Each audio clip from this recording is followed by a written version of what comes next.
एफिसियो मंडली प्रति प्रेरित पावलंक पत्ररु पाठ अध्याय 5 21 ठारू 33 पद पर्यंत।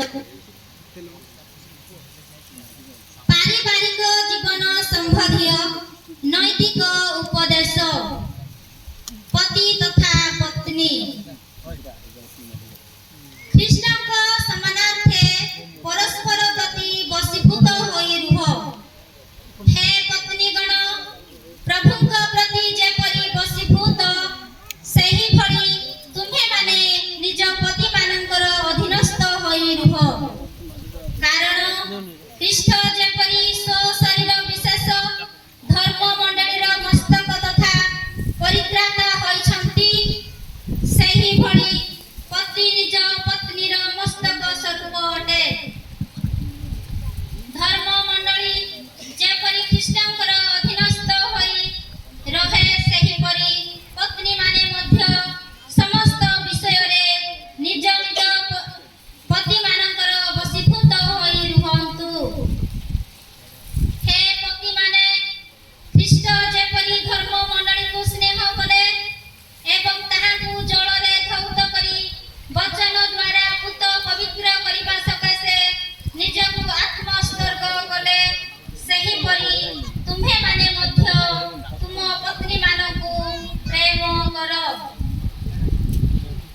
धर्म मंडली को कलंक दाग ललित चर्म विशिष्ट किबा अन्य किछि कलुषता न रखी ताहाकु महत्वपूर्ण अवस्था रे निज प्रति समर्पण करिबा एवं ताहा पवित्र तथा निर्दोष हेबा उद्देश्य से एही परी करिथिले। सही परी पति माने निज निजर पत्नी मानकु शरीर मनीष प्रेम करिबा उचित।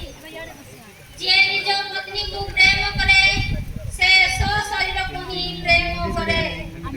केही केबे निज देह को घृणा करे नाही बरं निज शरीर लालन पालन करी ताहाकु परिवेषण करे।